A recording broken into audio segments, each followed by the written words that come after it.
Salut à tous, bienvenue dans ce nouveau tutoriel, j'espère que vous allez bien.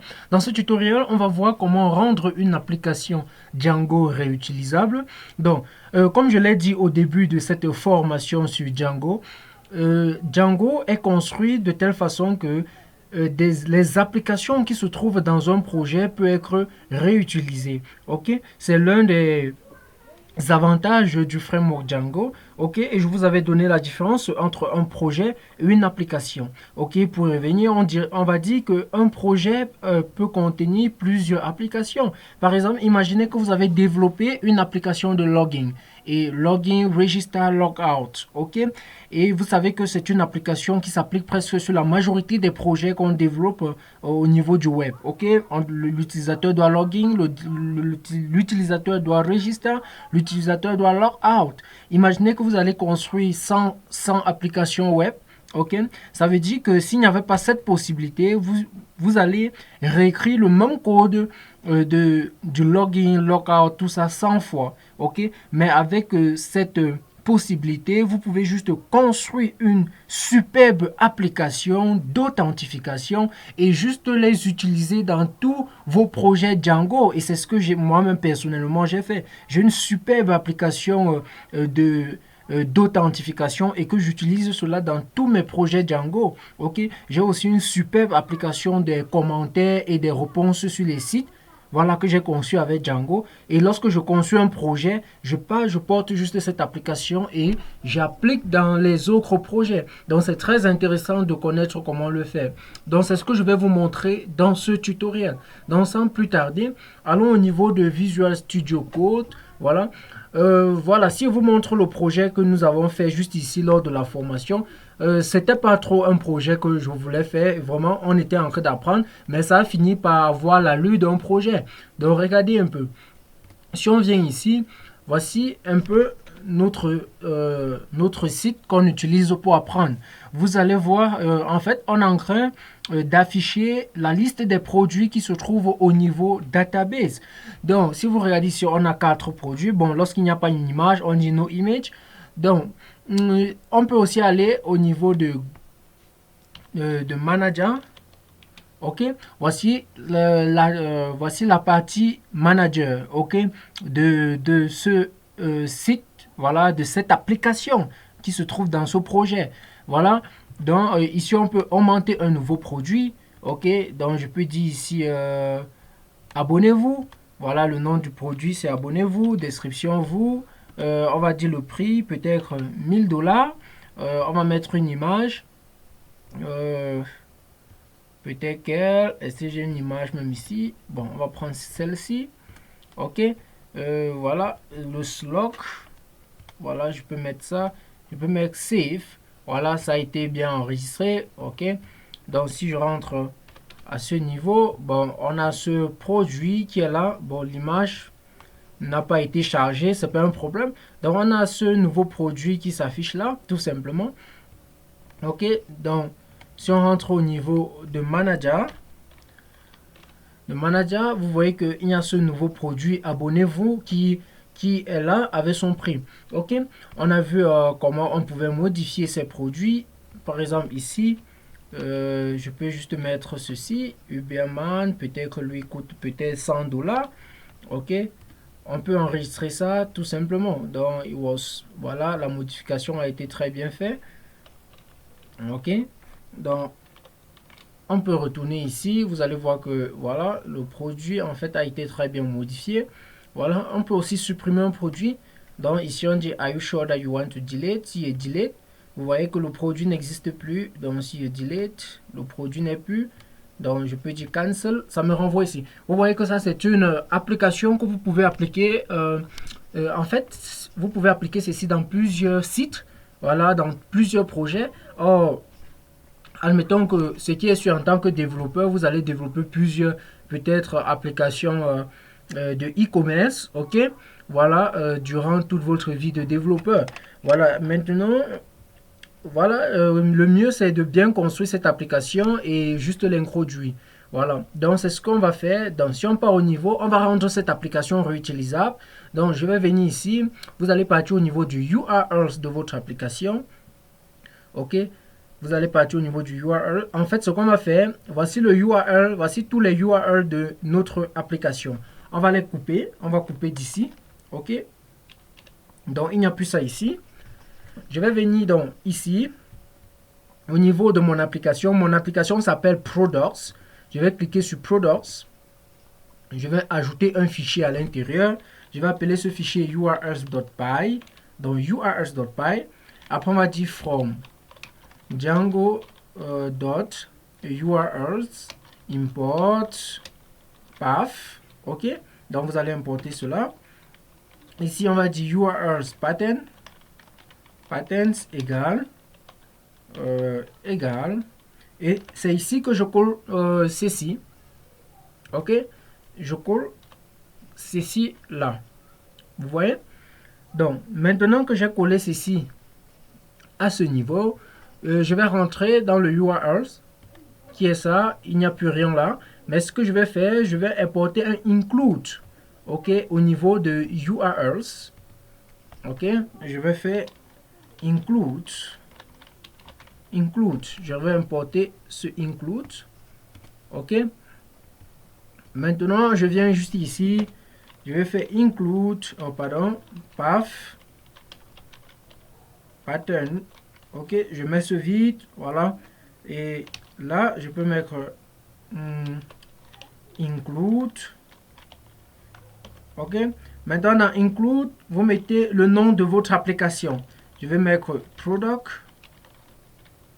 Voilà, product. Vous mettez .urls. OK. Voilà, URLs. C'est ce URL-ci qu'on appelle. Si vous changez le nom ici, URLs, vous mettez autre chose. Je dis où? Dans l'application. En fait, ici, si vous changez le nom de ce fichier, vous mettez peut-être quelque chose d'autre. Vous devez changer cela ici. OK? Vous devez changer ici. Donc, maintenant, point virgule. Donc, tout ce qu'on fait, on inclut, on est juste en train d'inclure cette application ici. On inclut juste. OK, j'inclus juste. Ça veut dire, si je rentre, après avoir fait ça, pour regarder s'il n'y a pas d'erreur, voilà, j'essaie de relancer mon serveur. S'il y a d'erreur, ça va me dire qu'il y a une erreur. Voilà, vous voyez que ça me dit qu'il y a une erreur. Le module name products n'existe pas. Pourquoi cela? On va bien regarder le nom de notre application. C'est product avec P minuscule et j'ai mis P majuscule. OK, voilà, on va relancer. Ça nous dit quoi? Voilà, product name is not defined, ainsi de suite. Voilà, on comprend ceci rapidement. Voilà, on sait d'où ça vient. Si on rentre ici, vous allez voir que au niveau d'ici maintenant, on appelle des fonctions et il faut qu'on définisse cette fonction. Voilà, cette fonction, on les avait appelées plutôt dans celui-ci, mais on va plus les appeler ici. Donc, tout ce qu'on va faire, on va couper ça. OK, et aller plutôt à ce niveau, les remettre. OK, voilà, donc on va importer toutes nos fonctions plutôt dans ce URLs, dans ce fichier URLs. Donc si je regarde à ce niveau, vous voyez que mon serveur fonctionne sans souci, il n'y a plus de problème. Si on regarde au niveau de l'application, je refresh. Si je dis modifier, voilà, il n'y a pas de problème, ça modifie. Si je dis supprimer, voilà, je dis cancel. Vous voyez que tous mes liens fonctionnent, il n'y a pas de souci. OK, voilà, tous mes liens fonctionnent. On avait supprimé d'autres produits. Voilà, donc c'est comme ça qu'on fait pour rendre une application réutilisable. OK, je peux faire un manager. Voilà, on est ici. Maintenant, pour vite voir vraiment comment, voilà, comment utiliser cette application Product, regardez ce que je vais faire. Ce que je vais faire, en fait, regardez, je vais aller... ça se trouve où là? Voilà, ici en haut. Je vais aller dans Home. OK, dans Home. Au niveau de mes projets ici, je vais créer un nouveau projet. Bon, je vais ouvrir ça dans le terminal. OK, on va créer un nouveau projet. OK, ensemble, on crée un nouveau projet très rapidement. OK, on va créer un nouveau projet. Je vais faire mkdi. Je vais appeler ici new. voilà, je vais faire new project. Ok, alors on va faire C, new project. Voilà, je suis dans new project. Ok, maintenant on va créer un environnement virtuel très rapidement. Virtual env. Je vais mettre mk. On attend quelques secondes. Ok, l'environnement virtuel a été créé. On va l'activer sous mk bind activate. Qu'est-ce que j'ai écrit? Source mk bin activate. Voilà, ça a été activé. Maintenant, si vous êtes sur Windows, vous savez que à la place de bin, ça serait plutôt script chevron. Ok, ça serait script. Ok, là où je mets bin, ça serait script. Donc si je nettoie, clear, voilà, on va dire pip install Django. Ok, donc on va installer Django. Voilà, on donne quelques... Voilà. Voilà, Django a été installé. Donc, je vais faire clear. Maintenant, on va créer un nouveau projet. Je vais dire Django admin. Django admin star project. Ok. Je vais appeler ce projet peut-être e-commerce. Voilà. Donc je vais aller dans mon projet. Je vais faire cd e-commerce. Ok, je suis dans e-commerce. Maintenant, voilà, ça a été créé. Notre projet a été créé. Qu'est-ce que je fais? Si je cherche ici le nom de l'application, c'était new quelque chose. Bon, je vais faire la recherche, je ne trouve pas. Donc si je fais new, voilà, voici le nom de notre projet en question. Ok, voilà, à ce niveau, on a notre e-commerce. Voilà, on a tout ça dedans. Ok, on a notre URLs. Donc ce que je vais faire, c'est que je vais aller dans notre application formation Django. Ok, formation Django. Je vais copier cette application. Copier. Donc, dès que j'ai copié cette application, je viens au niveau de e-commerce. Je colle. Ok, je colle cette application que nous venons de créer. Donc, lorsque j'ai collé, j'ouvre cela dans Visual Studio Code. Code. Ok, on attend quelques secondes pour que Visual Studio Code ouvre cela.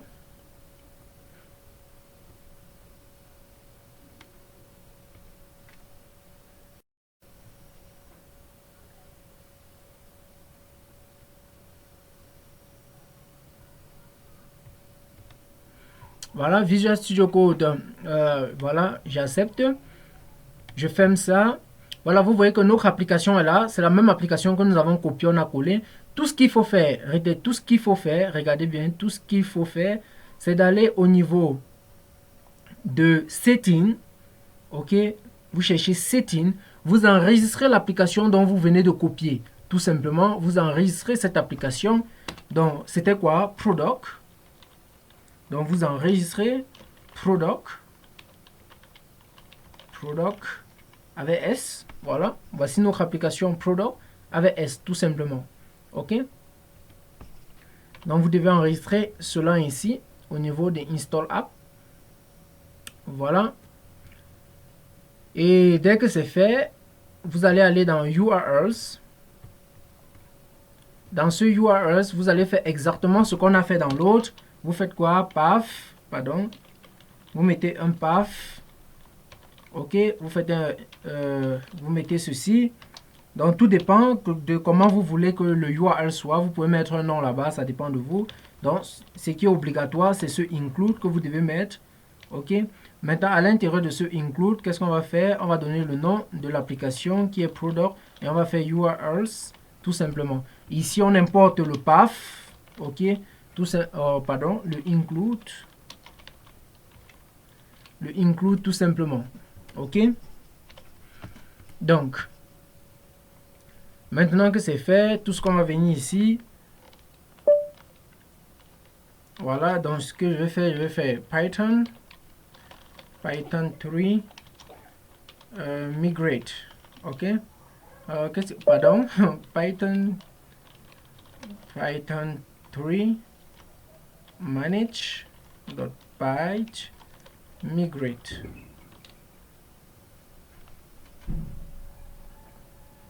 Voilà, il faut installer le pilou pour les images parce qu'il y a les images au niveau de cette application. Donc on va seulement faire pip install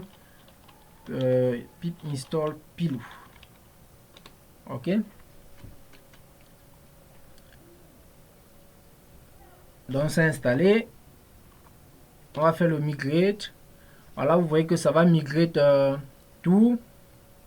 Voilà. Donc je vais dire Python. Maintenant je vais dire make migration. Voilà, pas de problème. Je relance le migrate. Voilà, pas de problème. Donc, comme vous pouvez le remarquer là-bas, tout est au complet. Donc, si on lance notre serveur ici, donc on dit Python manage.py, on dit run server. Bon, le port aussi est utilisé parce que j'ai lancé l'autre application, donc le port aussi est utilisé. Donc, on va mettre plutôt ça en 80-81. Voilà, c'est lancé. Donc, ici, c'était en 80-00. Donc, si je viens ici, j'ouvre l'autre, je mets en 80-81. J'utilise ce port. OK. Voilà, ici, on nous dit template. Le template n'existe pas. OK, le template n'existe pas. Donc, en fait, le template n'existe pas ici juste parce qu'on n'a pas copié ce template. OK. Mais c'est une autre méthode qui est très bonne, c'est de mettre aussi le template de chaque application dans lui-même. En fait, ce que je veux dire, c'est si on prend celui-ci, voilà, voici notre template ici où il y avait produit tout ça. Donc, le mieux souvent, c'est de mettre, par exemple, vous voyez ici produit, ok, vous voyez produit ici.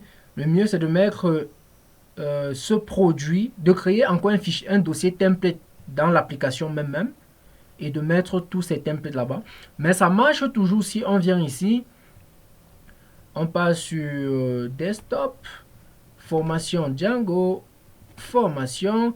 Vous voyez ici, on a template. Je peux copier ce template, je peux le copier et je rentre au niveau de l'autre. Ok, je rentre au niveau d'ici et je paste, je colle ça, ça va fonctionner. Ok, ça va fonctionner sans souci. Donc, si on rentre au niveau d'ici, maintenant, il faut aller dans le setting, régler cela. Vous connaissez, ok, vous connaissez déjà en fait. Il faut aller juste maintenant dans le setting. Dans le setting, ici, pour faire simple, rapidement, je vais mettre template. Ok. Voilà, il faut mettre un S.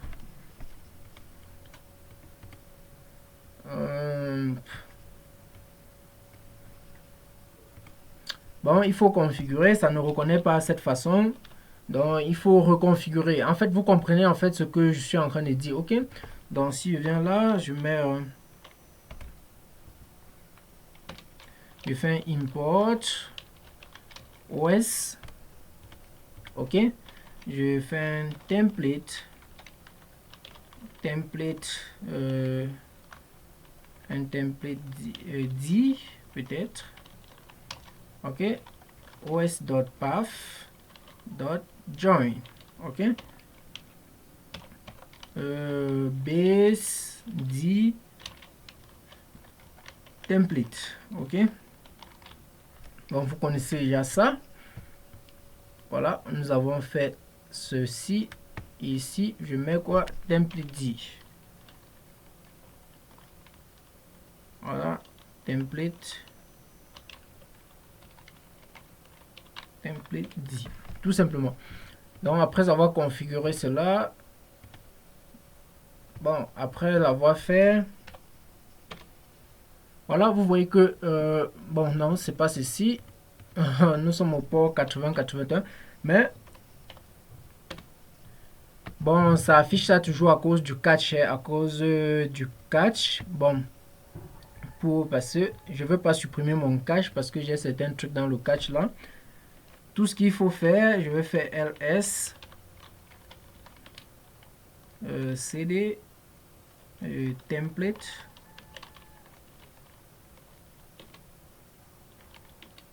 Ok, donc je fais pour wd. Voilà, je vais copier ça, copier.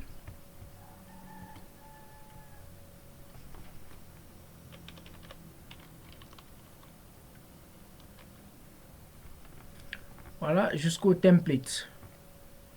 Ok.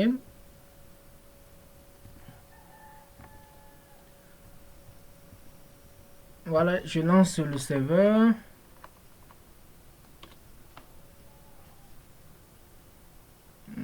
Ouais, je sors d'abord. Ok, avant de lancer. Ok.